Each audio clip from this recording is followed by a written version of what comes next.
Hello guys, good evening. मैं निर्भय sir एक बार फिर से आप लोग सभी का अपने ऑनलाइन प्लेटफॉर्म बोर्ड प्लानर पे स्वागत करते हैं, वेलकम करते हैं। तो 7 अप्रैल को झारखंड पॉलिटेक्निक का एंट्रेंस एग्जाम है और उसकी बेहतरीन तैयारी करवाने के लिए मैं लेकर आया हूं आपके पास आपके लिए, है ना, प्रैक्टिस सेट नंबर 3। और इस प्रैक्टिस सेट नंबर 3 में मैं आपको टोटल क्वेश्चन करवाने वाला हूं 40। ये 40 क्वेश्चन मैं अभी करवाने वाला हूं, है ना। टोटल कितने क्वेश्चन करवाने वाला हूँ? 40 क्वेश्चन करवाऊंगा। तो शुरू से अंत तक बने रहना क्लास में, क्योंकि ये जो क्वेश्चन है ना वो बहुत ही वीवीआई है। वीवीआई क्वेश्चन मैं करवाने वाला हूं। ये क्वेश्चन आपको संडे के पेपर में पक्का देखने को मिलेंगे। तो जल्दी जल्दी से अपने सारे दोस्तों को एक बार क्या कर दीजिए, लिंक को फॉरवर्ड कर दीजिए, ताकि ज्यादा से ज्यादा लोग क्या कर पाए, आज के इस प्रैक्टिस सेट नंबर 3 को देख पाए। और मेरे दोस्त, अगर क्लास अच्छी लगी ना तो एक बार चैनल को क्या कर लेना, सब्सक्राइब कर लेना, बेल आइकन पे क्लिक भी कर लेना, क्योंकि मैं कल कल यानी कि सैटरडे यानी कि शनिवार को, है ना, शनिवार को आपको 5 प्रैक्टिस सेट करवाऊंगा। 5 प्रैक्टिस सेट करवाने वाला हूं। और अगर ये 5 प्रैक्टिस सेट कर लिया तो आप 100+ क्वेश्चन यहीं से सोल्व सही कर दोगे। 100 से ज्यादा क्वेश्चन इसी 5 प्रैक्टिस सेट में से ही आपके पेपर में देखने को मिलने वाले हैं। तो कल का दिन बहुत ही खास होने वाला है। तो ना लेट करना, ना वेट करना, ना सभी लोग इस वीडियो को देख लेना, क्योंकि यहाँ जो मैं करवाने वाला हूँ शनिवार को 5 प्रैक्टिस सेट, इसमें आपको 100 से प्लस क्वेश्चन आपके झारखंड पॉलिटेक्निक एग्जाम में देखने को मिलेंगे। तो चलिए क्लास को शुरुआत करते हैं। बाकी जल्दी जल्दी से आप लोग सारे मेरे दोस्त जितने लोग जुड़े हैं, एक बार जल्दी से कमेंट में लिख दो, जय झारखंड, जोहार झारखंड। क्लियर है? और एक मैं बहुत बड़ी घोषणा भी आज करूंगा, जिसको देखकर सुनकर आप भी क्या हो जाएंगे, खुश हो जाएंगे। फिलहाल लेते हैं आज का पहला क्वेश्चन। जल्दी जल्दी से सारे लोग क्या कर दो, शेयर कर दीजिए। देखिए पहला क्वेश्चन क्या है। पहला क्वेश्चन है कि किसी गोलीय दर्पण की फोकस दूरी तथा उसकी वक्रता त्रिज्या का अनुपात है। गोलीय दर्पण की फोकस दूरी यानी कि एफ और वक्रता त्रिज्या यानी कि आर, तो इन दोनों के बीच का हमसे क्या पूछा है, अनुपात पूछा है। तो हम लोग को पता है कि जो रेडियस होता है वो फोकस का क्या होता है, डबल होता है। इसका मतलब जो अनुपात होगा वो क्या होगा, 1:2 हो जाएगा। अब बताइए कौन सा ऑप्शन में 1:2 दिख रहा है। तो आप बोलोगे सर ऑप्शन नंबर बी में दिख रहा है। तो राइट आंसर क्या होना चाहिए, ऑप्शन नंबर बी। और ये 40 प्रैक्टिस सेट जो मैं करवाने 40 जो क्वेश्चन करवाने वाला हूं, उसमें से जितने क्वेश्चन का आप जवाब दे पाओगे वो भी कमेंट बॉक्स में क्या करना, देते चला जाना। और जैसे ही आज की क्लास समाप्त होगी तो मैं आप लोग से पूछूंगा कि आपने 40 प्रश्नों में से कितने प्रश्नों का उत्तर सही सलामत अपने माइंड से दिए हैं। तो चलिए मेरे साथ साथ आप लोग भी आंसर करते जाइए। अगर आपका आंसर बी है तो आंसर किस प्रकार से कमेंट बॉक्स में देना ये मैं आपको बताता हूं। सबसे पहले क्वेश्चन नंबर लिखना है और उसके बाद जो आंसर हुआ उसको लिखना है। तो आंसर कौन सा हुआ, बी। तो आपको ऐसे करके देना है ऑप्शन में आंसर एक का बी, इस प्रकार से आपको लिखना है, ताकि मैं समझ पाऊं कि जो भी मेरे जोहार साथी आंसर दे रहे हैं वो किसका आंसर क्लियर कर पा रहे हैं। तो इसका राइट आंसर हो जाए option number B. Next question number second लेंगे। टोटल 40 क्वेश्चन लेंगे और उसके बाद मैं आपको बहुत बड़ी घोषणा भी करके बताने वाला हूं। घोषणा क्या है सबसे पहले वही बता देता हूं। देखो, झारखंड बोर्ड से जो जैक बोर्ड, चलो मैं घोषणा पहले कर देता हूं। जैक बोर्ड से जो क्लास 10 का पढ़ाई करने वाले हैं, क्लास 10th का पढ़ाई करने वाले हैं, इनके लिए एक फ्री बैच में लेकर आ रहा हूं। फ्री बैच है, इसमें आपको कोई 1 रुपया भी देना नहीं है। और ये बैच जो है ना वो आपको 8 ये बैच जो है ना वो आपको 10 अप्रैल से स्टार्ट होने वाली है। 10 अप्रैल 2024 से स्टार्ट होगी। रात के 8 बजे हम आपके साथ डेली लाइव जुड़ेंगे, जिसमें मैथ साइंस के साथ जितने भी झारखंड बोर्ड क्लास 10 में पूछे जाते हैं सब्जेक्ट, सारी सब्जेक्टों की बेहतरीन तैयारी इसी प्लेटफॉर्म, कौन सा प्लेटफॉर्म का नाम क्या है, बोर्ड प्लानर पे की जाएगी। तो मेरे दोस्त, अभी आप पॉलिटेक्निक की तैयारी कर रहे हैं, आप अपने छोटे भाइयों को, आप अपने छोटी बहनों को जल्दी जल्दी से इस चैनल का लिंक क्या कर दीजिए, शेयर कर दीजिए। जो क्लास 10th में पढ़ने वाली है यानी कि उसकी तैयारी करने वाले, उनके लिए बहुत ही क्रूशियल साबित होने वाला है। मैं एकदम छोटी छोटी कॉन्सेप्टों को एक एक चीज पढ़ाऊंगा, है ना, एक एक चीज बताऊंगा, एक एक चीज सिखाऊंगा, ताकि वो जब पॉलिटेक्निक की तैयारी करें ना तो उनको कहीं पढ़ने की आवश्यकता ना पड़े, मैं इतनी बेहतरीन तरीके से उनको पढ़ाने वाला हूं।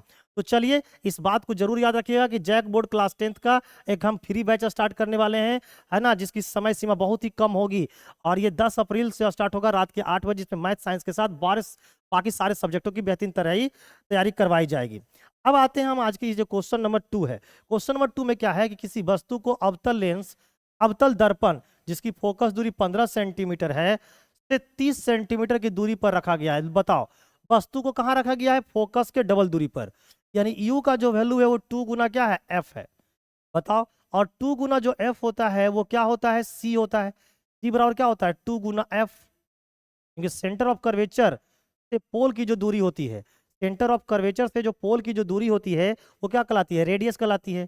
तो अब बताओ, यानी वस्तु को कहाँ रखा गया है? 2f पे रखा गया है, यानी फोकस दूरी के डबल दूरी पे रखा गया है, और फोकस दूरी के जो डबल दूरी होती है वो कहलाती है सेंटर ऑफ कर्वेचर। तो यानी कि सेंटर ऑफ कर्वेचर पे रखोगे तो भाई वस्तु तो सेम साइज का बनेगा। अब सेम साइज कहाँ लिखा है? यहाँ वर्धित लिखा है, यानी बड़ा, यहाँ पर छोटा, यहाँ पर वर्धित।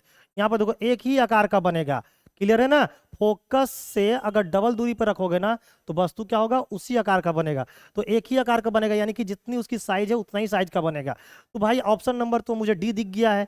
अब हम लोग को पता है कि अवतल दर्पण है, तो अवतल दर्पण में क्या होता है? एक ही आकार का प्रतिबिंब जब बनता है तो भाई वो कैसा होता है? वास्तविक होता है, उल्टा होता है और वस्तु के आकार का होता है। तो राइट आंसर यहाँ पर हम लोग ऑप्शन नंबर डी दे देंगे। अब इसको न्यूमेरिकल है, ये न्यूमेरिकल बनाने की कोई आवश्यकता नहीं है अगर आप दिमाग का इस्तेमाल करते हो तब। देखो ना, वस्तु को कहाँ रख रहे हैं? फोकस के दुगनी दूरी पर। फोकस की दुगनी दूरी वाला क्या होता है? देखो तो, अगर ये अवतल दर्पण है, ये अवतल दर्पण है, ये हमारा पोल है, ये हमारा फोकस है, और इसके दुगनी दूरी पर कौन होता है? फोकस। देखो ये से ये, देखो ये दूरी क्या होगा? फोकल लेंथ, ये फोकस होता है, और फोकस से दुगनी दूरी कौन होता है? सी होता है। यानी ये हमारा 15 है, तो यहां से यहां कितना है? 30। क्लियर है? तो बताओ यहां पर रख रहे हैं वस्तु को, जब सेंटर ऑफ कर्वेचर पर रखते हैं तो वस्तु कहां बनती है? सेंटर ऑफ कर्वेचर पर ही बनती है। कैसी बनती है? उल्टी बनती है और सेम आकार का बनती है। तो ये चीजें आपको माइंड में चलना चाहिए। तो राइट आंसर हो जाएगा इसका हमारा option number D. Question number लेंगे हम लोग 3। क्वेश्चन नंबर 3 में बोला गया है किसी उत्तल लेंस से बना हुआ प्रतिबिंब, किसी उत्तल लेंस में बना हुआ प्रतिबिंब आभासी, सीधा और बीम से बड़ा वस्तु की स्थिति अवश्य होगी। अब बताओ, उत्तल लेंस है, उत्तल लेंस में बोल रहा है ये ऑप्टिकल सेंटर है, ये हमारा आपका f1 है, ये हमारा 2f1 है। भाई कैसा वस्तु चाहिए? प्रतिबिंब कैसा चाहिए? आभासी, सीधा और बीम से क्या? बड़ा। तो उसके लिए जो ऑब्जेक्ट होती है ना उसको रखना पड़ेगा ऑप्टिकल सेंटर और f1 के बीच में। अगर इसके बीच में जब किसी वस्तु का प्रतिबिंब बनाइएगा ना, किसी वस्तु का प्रतिबिंब बनाना चाहते हैं तो उसको, उसका जो इमेज बनेगा वो आभासी बनेगा, है ना, सीधा बनेगा, और वस्तु से क्या बनेगा? बड़ा बनेगा। तो उसको रखना पड़ेगा कहाँ पर? प्रकाशिक केंद्र और फोकस के बीच में। तो प्रकाशिक केंद्र और फोकस के बीच में। ऑप्शन नंबर क्या हो जाएगा? B will be the right answer. Okay, आप लोग भी कमेंट करते जाइए और अपने सारे दोस्तों को एक बार लिंक शेयर कर मेरे दोस्त। क्वेश्चन नंबर लेंगे हम लोग 4।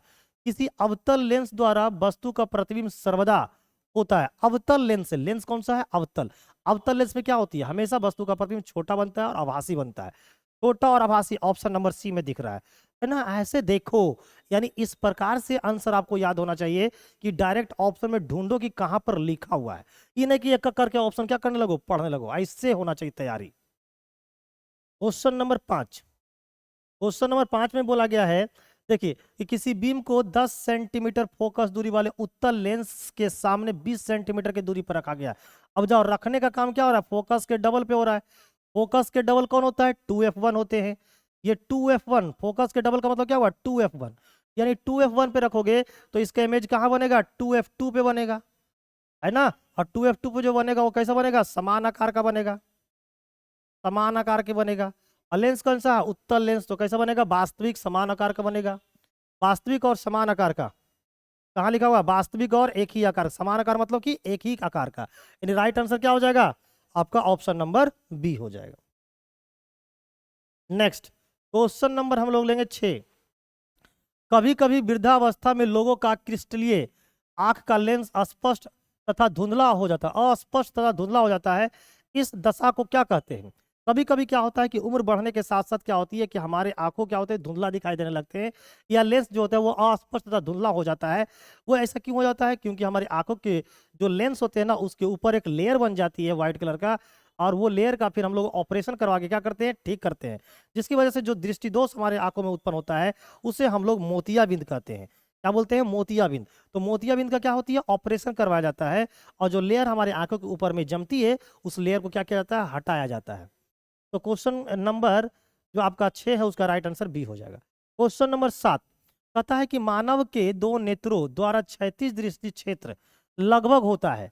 तो दो नेत्र होते हैं, एक नेत्र हमारा ये होता है, दूसरा नेत्र ये होता है। तो बोला इन दोनों के बीच जो क्षैतिज दूरी होती है ना, क्षैतिज जो दृष्टि क्षेत्र होता है वो लगभग कितने डिग्री का होता है? तो ये होता है आपको 180 डिग्री का। राइट आंसर हो जाएंगे हमारा ऑप्शन नंबर डी।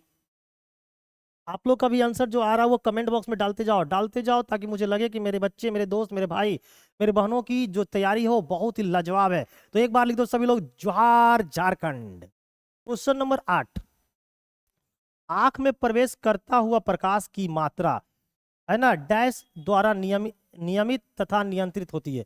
किसके द्वारा नियंत्रित करती है? तो जो हमारे आंखों में जो प्रकाश इंटर करती है ना, वो पुपिल यानी कि पुतली के द्वारा की जाती है, नियंत्रित की जाती है। पुतली कहां पर है? ऑप्शन नंबर ए में। राइट आंसर क्या हो जाएंगे? ऑप्शन नंबर ए। चलेंगे क्वेश्चन नंबर 9 की तरफ। क्वेश्चन नंबर 9 में क्या बोला गया है कि किसी आंख के लेंस की फोकस दूरी में परिवर्तन डैश की क्रिया द्वारा होता है। फोकस दूरी में परिवर्तन कर रहा है, तो हमारी आंखों की जो लेंस होती है उसकी फोकस दूरी में जो परिवर्तन करने का काम करता है वो सिलियरी मसल्स करते हैं। सिलियरी मसल्स, सिलियरी मसल्स लिखा हुआ है कहाँ? ऑप्शन नंबर सी में। ऑप्शन नंबर सी में। तो राइट आंसर क्या हो जाएंगे हमारा? ऑप्शन नंबर सी हो जाएगा। नेक्स्ट क्वेश्चन नंबर 10 क्या लिखा हुआ है? जब किसी प्रकाश की किरण एक प्रकाशिक रूप से सघन माध्यम से विरल माध्यम में जाती है, यानी कि डेंसर से कहा जा रहा है, रेरर से। डेंसर से कहा जा रहा है, रेरर में। तो डेंसर से जब रेरर में जाओगे तो क्या होता है? अभिलंब से दूर भागती है। अभिलंब से क्या होता है? दूर भागती है, यानी कि नॉर्मल से दूर भागेगा, स्पीड क्या हो जाएगा? बढ़ जाएगा, और एंगल ऑफ जो रिफ्रैक्शन होगा वो भी क्या हो जाएगी? बढ़ जाएगी। तो क्या होगा? अभिलंब से दूर जाएगी। ठीक है ना? राइट आंसर क्या हो जाएंगे? Option number B. Next question number 11। Question number 11 बोल रहा है कि इनमें से कौन सा सही है? जूल बराबर क्या होता है जी? जूल बराबर क्या होता है? आइए हम लोग को पता है, हम लोग जानते हैं कि जो वोल्ट होती है ना, पोटेंशियल डिफरेंस, वो होता है वर्क अपॉन चार्ज। तो मेरे दोस्त इस वर्क को निकालना है, तो वर्क बराबर क्या हो जाएगा? Volt into charge. तो ये वोल्ट होता है और ये होता है coulomb. Volt coulomb, volt coulomb, यानी option number A. Option number A जो है वो एकदम सही है ना? जूल बराबर क्या हो जाएगा? वोल्ट कुलॉम हो जाएंगे। राइट आंसर ऑप्शन नंबर ए हो जाएंगे। और ये सारे के सारे क्वेश्चन जो है ना आपके पॉलिटेक्निक एग्जामों का क्या है? पूछे गए क्वेश्चनों में से एक है। क्वेश्चन नंबर 12 लिखे गए हैं, दो प्रतिरोध R1 तथा R2 समांतर में जोड़े गए हैं, संयोजन का तुल्य प्रतिरोध क्या होगा? अगर दो रेजिस्टेंस को, अगर R1 और R2, ये दो रेजिस्टेंस को हम लोग कैसे जोड़ते हैं? समांतर, यानी कि पैरेलल। तो जब पैरेलल जोड़ोगे ना, जो टोटल रेजिस्टेंस जो होगा, वो जो तुल्य प्रतिरोध होगा वो क्या होगा? R1 इंटू R2, और बट्टे में हो जाएगा R1 प्लस R2। ये होता है तुल्य प्रतिरोध, जब दो प्रतिरोधों को समांतर क्रम में क्या की जाती है? जोड़ा जाता है। तो राइट आंसर क्या होना चाहिए? Option number D. Option number D. क्या आप लोग का भी आंसर है option number D right answer? Yes, अगर है तो कमेंट कर दीजिए। लेते हैं क्वेश्चन नंबर हम लोग 13। क्वेश्चन नंबर 13 में क्या बोला गया है कि जब आई एम्पियर की धारा किसी आर ओम प्रतिरोध के आर पार टी सेकेंड के लिए चलाई जाती है, तब उत्पन्न ऊष्मा की मात्रा क्या होगा? हम लोग सभी को पता है कि ऊष्मा यानी कि हीट, हीट का फॉर्मूला होता है आई स्क्वायर आर टी। आई स्क्वायर आर टी होती है हीट का फॉर्मूला। अब देख लेते हैं आई स्क्वायर आर टी कहाँ पर लिखा हुआ? ये किलो, ये कैलोरी है, किलो कैलोरी, ये जूल है, ये और ये जूल है। Yes, I square R T. Option number C will be the right answer of this question. ठीक है, तो अपने भाई को एवं बहनों को बता देना कि 10 अप्रैल से इसी प्लेटफॉर्म पे क्लास 10 की बेहतरीन तैयारी करवाई जाएगी, और वो भी बिल्कुल फ्री में, बिल्कुल फ्री में, 1 रुपया चार्ज नहीं लिया जाएगा। अगला क्वेश्चन है कि प्रतिरोधकता की एसआई इकाई क्या है? एसआई इकाई क्या है, यानी कि एसआई मात्रक पूछा हमसे। तो प्रतिरोधकता, प्रतिरोधकता जो होती है उसकी इकाई होती है ओम मीटर। ओम मीटर, इसलिए राइट आंसर क्या हो जाएंगे ऑप्शन नंबर बी। और प्रतिरोध का अगर पूछता तो प्रतिरोध का ऐसा ही क्या होता है, ओम होता है। क्वेश्चन नंबर लेंगे 15। क्वेश्चन नंबर 15 बोल रहा है कि घरेलू वैद्युतिक उपकरणों को एक दूसरे से डैश में संयोजित किया जाता है।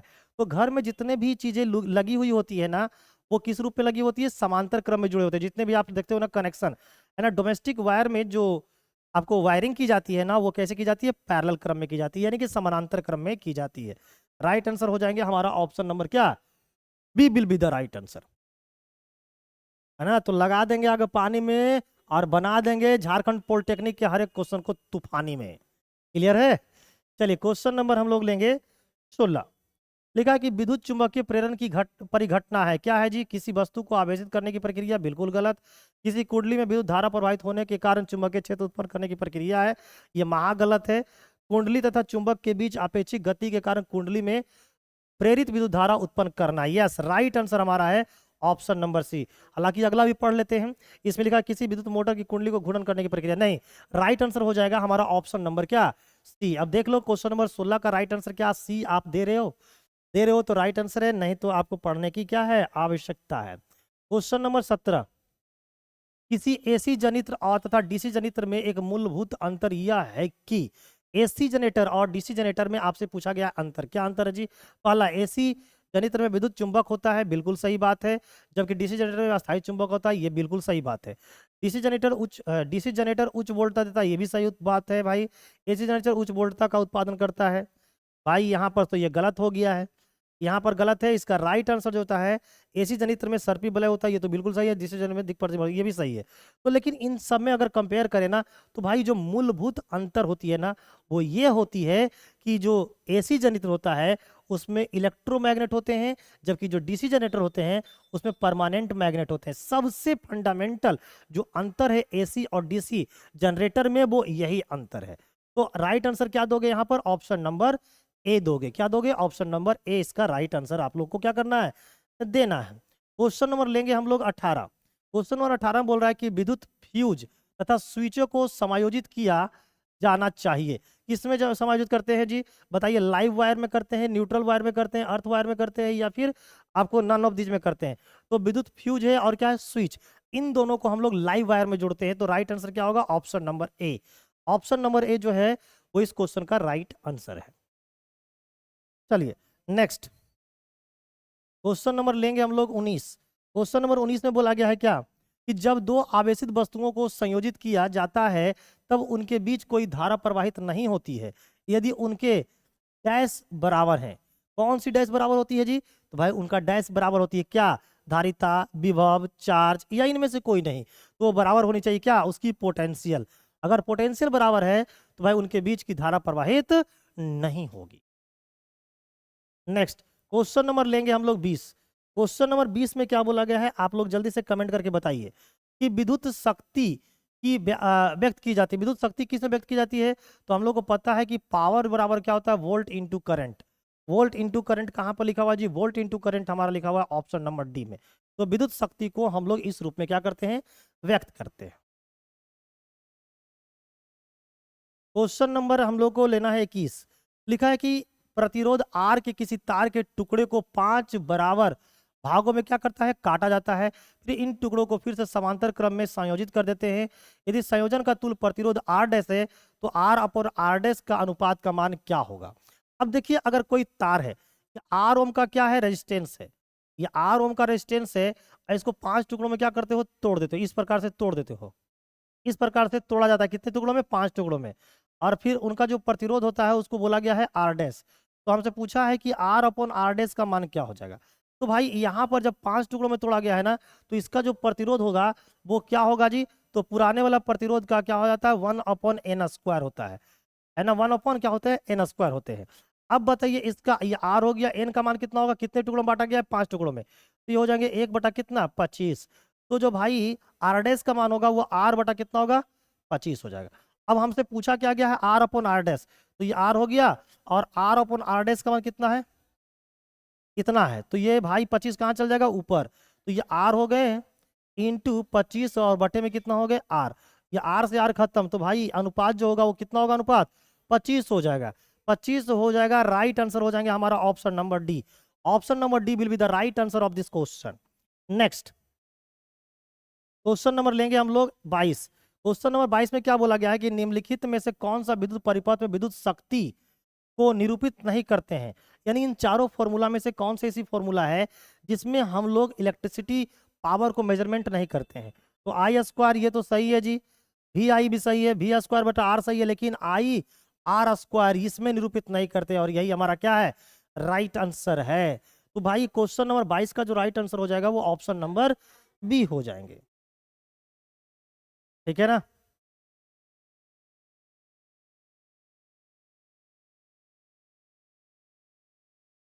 दो चालकता जिनके पदार्थ लंबाई और व्यास समान है, किसी परिपथ में बराबर विभवांतर के आर पार पहले श्रेणी क्रम में और फिर समानांतर क्रम में समायोजित किए जाते हैं, तो श्रेणी क्रम तथा समानांतर क्रम में उत्पन्न ऊष्मा का अनुपात क्या होगा। तो उत्पन्न ऊष्मा का जो अनुपात होगा वो होगा 1:4। 1:4 हो जाएंगे। राइट आंसर क्या हो जाएंगे, 1:4, याद रखना। लेकिन अगर यहाँ पर देखो, पहला क्या है श्रेणी क्रम, बाद में क्या है समांतर क्रम। तो श्रेणी क्रम और समांतर क्रम का जो अनुपात होगा, कब, जब लंबाई और व्यास क्या रहेगा समान, तो ऐसे का अनुपात में जो अनुपात हो जाएंगे वो 1:4 हो जाएगा। लेकिन कभी कभी उलट दिया जाता है, इसको समानांतर को पहले बोल देगा और श्रेणी क्रम को बाद में बदल देगा, तो ये भी क्या हो जाएंगे, उलट जाएंगे। ठीक है, इस बात को ध्यान देना, क्योंकि एग्जाम में उलट पुलट कर से आपसे क्वेश्चन पूछा जा सकता है। क्वेश्चन नंबर 24 लिखा, यदि किसी तार की लंबाई तथा उसका अनुप्रस्थ काट का क्षेत्रफल को क्या कर दिया जाए, दुगुना कर दिया जाता है, तब प्रतिरोध क्या होगा। भाई अब लंबाई को भी तुम दुगुना कर दियो, अनुप्रस्थ काट का क्षेत्रफल भी दुगुना कर दियो, तो 2 और 2 क्या हो जाएगा, कट जाएगा। इसका मतलब कोई इफेक्ट नहीं पड़ेगा, यानी कि अपरिवर्तित रहेगा। राइट आंसर क्या होना चाहिए, ऑप्शन नंबर डी होना चाहिए। नेक्स्ट क्वेश्चन नंबर लेंगे हम लोग 25। 25 में बोला गया है कि 1 एम्पियर बराबर क्या होता है। 1 एम्पियर बराबर क्या होता है जी, तो एम्पियर यानी कि करंट बराबर पूछा है ना। हम लोग को पता है कि करंट बराबर होता है चार्ज अपॉन टाइम, है ना, चार्ज अपॉन टाइम। क्लियर है, 1 एम्पियर बराबर होता है ना, चार्ज अपॉन टाइम। क्लियर है, तो ये हमारा क्या हो जाएगा, 1 एम्पियर बराबर कूलाम पर सेकेंड हो जाएगा। क्लियर है, कूलाम पर सेकेंड। ऑप्शन नंबर क्या हो जाएगा, C will be the right answer. Clear है, हम लोग को पता है कि Q इजकल टू क्या होता है, N गुना E होता है। हम लोग को ये भी पता है कि चार्ज निकालने का फॉर्मूला क्या होता है, N गुना E होता है। ये सब चीजें आपको याद होना चाहिए। करंट बराबर क्या होता है, चार्ज अपॉन टाइम। 1 सेकेंड में किसी भी कंडक्टर के द्वारा कितना मात्रा में क्या हो रही है, चार्ज प्रवाहित हो रही है, उसी तो हम लोग क्या कहते हैं, करंट कहते हैं। यानी कि करंट बराबर होता है चार्ज अपॉन टाइम। चार्ज का एसेंट कुलाम होता है और टी का टाइम होता है, तो कुलाम पर सेकेंड। 1 कुलाम पर सेकेंड, 1 कुलाम पर सेकेंड अगर किसी भी कंडक्टर से या किसी भी वायर से आपको चार्ज उत्पन्न हो रहा है, तो हम बोलेंगे 1 एम्पियर की करंट उत्पन्न हो रही है। तो राइट आंसर हमारा ऑप्शन नंबर क्या हो जाएगा, सी हो जाएंगे। नेक्स्ट क्वेश्चन नंबर लेंगे 26। क्वेश्चन नंबर 26 बोल रहा है कि किसी परिपथ में प्रेरित धारा की दिशा दी जाती है, किससे दी जाती है जी, तो फ्लेमिंग के बाएं हाथ का नियम नहीं, बिल्कुल गलत है। फ्लेमिंग के दाएं हाथ का नियम बिल्कुल सही है। तो धारा की जो दिशा दी जाती है वो फ्लेमिंग के दाएं हाथ के नियम के आधार पर दी जाती है। राइट आंसर जो होगा वो आपका ऑप्शन नंबर बी होगा। नेक्स्ट क्वेश्चन नंबर लेंगे हम लोग 27। क्वेश्चन नंबर 27 में क्या बोला गया है कि विद्युतीय क्षेत्र की तीव्रता की इकाई क्या होती है। जो हमारा मैग्नेटिक फील्ड स्ट्रेंथ है ना, उसको हम लोग टेस्ला में मापते हैं। अब जो कि टेस्ला नहीं है, तो टेस्ला यहाँ पर फैराड है, हेनरी एम्पियर है। तो भाई राइट आंसर क्या होगा, ऑस्टेंड हो जाएगा। ऑस्टेंड हो जाएगा इसका राइट आंसर, क्या हो जाएंगे, ऑस्टेंड हो जाएगा। टेस्ला है तो टेस्ला मारते, टेस्ला नहीं है तो क्या मारना है हम लोग को, ऑस्टेंड मार देना है। ठीक है, तो राइट आंसर हमारा क्या हो जाएगा, option number D. Question number 28 कि विद्युत चुंबकीय प्रेरण के सिद्धांत पर आधारित उपकरण कौन है। तो विद्युत चुंबकीय प्रेरण के सिद्धांत पे जो आधारित उपकरण है उसका नाम क्या होता है, आपको इलेक्ट्रिक जनरेटर नाम होता है। क्या नाम होता है, इलेक्ट्रिक जनरेटर। राइट आंसर हो जाएंगे सी। क्वेश्चन नंबर लेंगे 29। क्वेश्चन 29 में क्या बोल रहा है कि एक धनात्मक आवेशित कण को पश्चिम की ओर प्रक्षेपित करने पर किसी चुंबकीय क्षेत्र द्वारा उत्तर की ओर विक्षेपित हो जाता है। चुंबकीय क्षेत्र की दिशा क्या होगी, दक्षिण की ओर होगी, पूर्व की ओर होगी, ऊर्ध्वमुखी होगी, ऊपरी मुखी होगी। तो राइट आंसर क्या हो जाएगा, ऊपरी मुखी होगी। ऊपरी मुखी चुंबकीय क्षेत्र की जो दिशा होगी वो कैसी होगी, ऊपरी मुखी कहलाती है।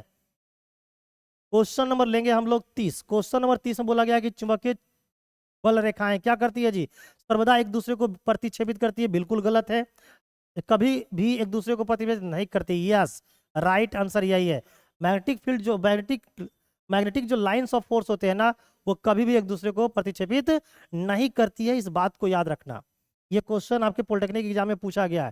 क्वेश्चन नंबर 31 कि घरेलू परिपथ में हरा प्लास्टिक आच्छाद वाला तार है। हरा प्लास्टिक को हम लोग क्या करते हैं, अर्थ वायर कहते हैं। क्या कहते हैं, अर्थ वायर। तो राइट आंसर क्या हो जाएगा हमारा, option number C. Question number 32 लिखा है कि किसी विद्युत परिपथ में प्रतिरोध को परिवर्तित करने हेतु प्रयुक्त उपकरण कहलाता है। यानी कि प्रतिरोध को क्या करना है, चेंज करना है। तो प्रतिरोध को चेंज करने के लिए जो प्रयुक्त करने वाली जो उपकरण है उसको बोलते हैं हम लोग धारा नियंत्रण, यानी कि रियोस्टेट के नाम से जानते हैं। तो राइट आंसर क्या हो जाएगा हमारा, option number B. Next question number लेंगे हम लोग 33। क्या बोला गया है कि किसी परिपथ में धारा मापने के लिए अमीटर को संयोजित किया जाता है। अमीटर को किस में संयोजित करते हैं, यानी कि कैसे जोड़ते हैं, तो अमीटर को हम लोग किस में जोड़ते हैं, श्रेणी क्रम में जोड़ते हैं। राइट आंसर होगा ऑप्शन नंबर ए। लेकिन अगर वोल्ट मीटर की बात की जाती तो वोल्ट मीटर को हम लोग जोड़ते हैं किसमें, समानांतर क्रम में, यानी कि पैरेलल आंसर हो जाता है। क्लियर है। नेक्स्ट क्वेश्चन नंबर हम लोग 33 34 चलते हैं। देखा कि चुंबकीय क्षेत्र रेखाएं चुंबक के किस ध्रुव से निर्गित होती है तथा किस ध्रुव पर विलीन हो जाती है। तो निर्गित करने की बात हुआ है तो भाई ये उत्तर से होगा, और विलुप्त जो होती, विलीन जो होती है वो दक्षिण से होती है। तो राइट आंसर होगा नॉर्थ टू साउथ। क्या हो जाएगा, north to south. Answer number A will be the right answer. Clear है। Question number 35। अब देखो 35 के पास पहुंच गए, 5 क्वेश्चन और बचा है। आप लोग कमेंट करके बताना है, जैसी ही आज की क्लास खत्म हो जाएगी, यानी जैसे ही 40 क्वेश्चन मैं आपको करवा दूंगा, आप लोगों को कमेंट करके बताना है कि 40 क्वेश्चन में से कितने क्वेश्चन का जवाब आप सही कर पाए। क्वेश्चन क्या है कि किसी विद्युत स्त्री को जब 220 वोल्ट मेंस के साथ संयोजित किया जाता है तो 4 एम्पियर की धारा खींचता है। इसका प्रतिरोध होना चाहिए। प्रतिरोध बराबर क्या होता है, प्रतिरोध यानी कि रेजिस्टेंस, रेजिस्टेंस बराबर होता है वोल्ट अपॉन करंट, करंट मतलब एम्पियर। अब बताओ V अपॉन आई, वोल्ट कितना दिया हुआ है 220, करंट कितना दिया हुआ है 4, 4 से इसको काट दीजिए 55 बार में खत्म। तो रेजिस्टेंस की जो मान हो जाएगी वो 55 ओम हो जाएगा, 55 ओम हो जाएगा। 55 ओम कहाँ है भाई, तो हमारा ऑप्शन नंबर सी में। तो राइट आंसर हो जाएंगे option number C. Next question number 36। Question number 36 में बोला गया है कि प्रेरित विद्युत वाहक बल की इकाई क्या होती है। तो जो प्रेरित विद्युत वाहक बल होती है ना, उसकी भी इकाई क्या होती है, वोल्ट होती है। वोल्ट कहाँ पर है, ऑप्शन नंबर बी में है। इस प्रकार से ढूंढना और उसके बाद आंसर दे के आओगे ना, पूरा मजा आएगा, पूरा मजा आएगा। और सुन लो, आंसर की झारखंड पॉलिटेक्निक जो 7 अप्रैल को होने वाला है ना, उसका आंसर की एकदम 100% करेक्ट हम बताने वाले हैं। जैसे ही एग्जाम खत्म होगा तुरंत हम आप लोग को आंसर की इसी चैनल पर क्या कर देंगे, प्रोवाइड करवा देंगे। तो आंसर की देखने के लिए कहीं इधर उधर मत जाना, करेक्ट आंसर की अगर देखना है तो हमारे चैनल पे आकर देख लेना। जैसे एग्जाम खत्म होगा उसके 10 से 15-20 मिनट बाद आपको आंसर की हम बना के बढ़िया बढ़िया से दे देंगे, ठीक है। नेक्स्ट क्वेश्चन नंबर 37 में क्या लिखा हुआ है कि कोई धारावाही कुंडली डॉस जैसा व्यवहार करती है। कोई धारावाही जो कुंडली होती है किसके जैसा व्यवहार करती है, तो वो करती है मैग्नेट की तरह व्यवहार। यानी कि राइट आंसर क्या होंगे, ऑप्शन नंबर ए। तो आंसर की भी मैं आपको बताने वाला हूं, 7 अप्रैल का पॉलिटेक्निक का जो एंट्रेंस एग्जाम होने वाली है उसका आंसर की इसी प्लेटफॉर्म पे सबसे पहले सबसे फास्ट और सुंदर तरीके से मैं आपको बताऊंगा। क्वेश्चन नंबर है कि विद्युत चुंबक बनाने हेतु प्रयुक्त किए जाने वाले वाला उत्तम पदार्थ क्या है। विद्युत चुंबक बनाने हेतु प्रयुक्त किए जाने वाले सबसे उच्चम जो प्राप्त होता है वो नरम लोहा होता है, नरम लोहा, नरम लोहा, यानी कि option number C. Next question number 38 हो गया। क्वेश्चन नंबर 39 लेते हैं। 39 में क्या बोला गया है कि निम्न में से कौन सा फ्लेमिंग के बाएं हस्त नियम से संबंधित नहीं है। फ्लेमिंग के बाएं हस्त के नियम से संबंधित नहीं होता कौन, तो भाई प्रतिरोध, चुंबकीय क्षेत्र, बल और धारा। तो भाई ये संबंधित नहीं है, कौन नहीं संबंधित है, प्रतिरोध। नेक्स्ट क्वेश्चन नंबर 40 जो कि लास्ट क्वेश्चन है, उसके बाद कमेंट करके आपको बताना कि 40 प्रश्नों के इस प्रैक्टिस सेट में आपने कितने जवाब का आंसर सही सलामत आप दिए हैं। और आंसर की जरूर देखना, संडे को यानी कि 7 अप्रैल को जो पॉलिटेक्निक का एग्जाम होगा उसका आंसर की इस चैनल पे सबसे फास्ट, सबसे सुंदर और एक्यूरेट 100% आपको मैं बताने वाला हूँ।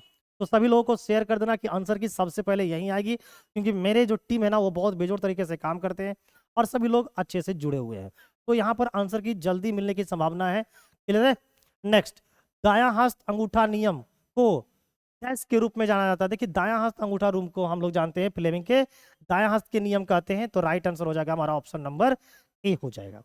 तो भाई मेरे बहनों, तो आप लोग को बताना चाहता हूं कि जो 7 अप्रैल 2024 को जो पॉलिटेक्निक का एंट्रेंस एग्जाम होने वाला है, इसका आंसर की जो है आपको यहां पर मिल जाएगी और 100% एक्यूरेट मिलेगा, है ना। 100% एक्यूरेट होंगे, एकदम 100% आपको मैं सही आंसर की आपको बताने वाला हूं। तो सभी लोग क्या कीजिए, एक दूसरे को लिंक को शेयर कर देना मेरे दोस्त, है ना। और कल जो है शनिवार है और कल मैं आपको 5 सेट करवाने वाला हूं। तो जितने लोग चैनल पे पहली बार विजिट किए हैं वो चैनल को एक बार क्या कर लीजिए, सब्सक्राइब कर लीजिए, बेल आइकन पे क्लिक कर लीजिए, ताकि कल जो मैं 5 सेट करवाने वाला हूं पॉलिटेक्निक का, उसकी बेहतरीन तरीके से आप तैयारी कीजिए, ताकि आपको परसों यानी कि जो संडे को एग्जाम होने वाला है उसमें बेहतरीन चीजें आपको बेहतरीन फायदा मिले। तो thank you guys, good night all of you guys, bye bye.